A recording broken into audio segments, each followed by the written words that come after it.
What is Rabindrasangeet? সহজ করে কখনো বের করে নিন, আমি বলবো না।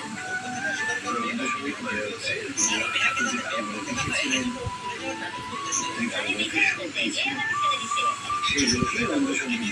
আর হোয়াট ইজ সঙ্গীত? সেন্টার ফর দিন দিয়েছো। তুমি আগে সঙ্গীত নিয়ে জ্ঞান করা, ঠিক আছে? তুমি এমনিতে যাচ্ছি এছাড়া বেসুরো, তুমি অন্তত সঙ্গীত দিয়ে কোনো কথা বলো। আমি নেতারা বেসুরো বলেই তো একজন সুরেলা নৃত্য প্রতিবেশী প্রেমে পড়েছিলাম। তুমি প্রেমে পড়েছিলে বলে? হোয়াট ইজ করে দাও? হোয়াট ইজ করে? তুমি পড়ে এসো?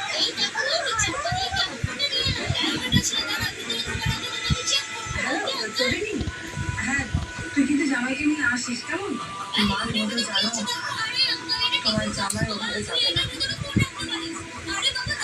না না, যেভাবে আসবে সেই ব্যবস্থাই করা হবে। কথা জামাইকে এখানে আসতেই হবে। এবার আর কোনো দক্ষযজ্ঞ হবে না। চলো শ্রী ভোলানাথের মানভঞ্জন করিয়ে আমরা বিয়ের সমস্ত আয়োজন করবো। কোনো রকম অসম্মান অপমান আর কিচ্ছু হবে না। কিন্তু নিমন্ত্রণ, হ্যাঁ আমি জানি, স্বয়ং সত্যজিৎ মুখার্জি গিয়ে জামাইকে নিমন্ত্রণ করবে। তার মানে আমি এতক্ষণ যে কথাগুলো তোকে একটু ফোনে বলছিলাম সেগুলো সব তোমাদের চাল ছিল। তোমরা সবাই এতক্ষণ ধরে আমাকে ইউজ করলে। আমি জামাইকে বলবো যে এদের উদ্দেশ্য ভালো ছিল না। এরা সবাই মিলে চটিনিকে ব্যবহার করেছে শুধুমাত্র কেস কাজে তার জন্য। এটা খুব বড় অন্যায়।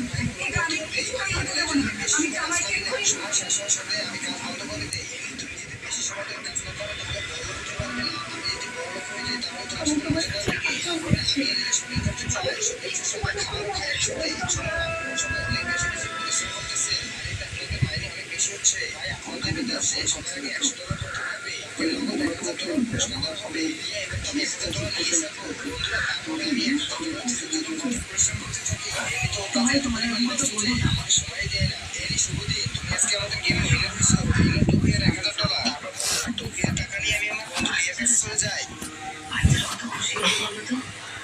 আর এমনিতেই তো ওরা ওই দিদা দাদু মামা মামি কাউকে ভালো করে চেনেই না।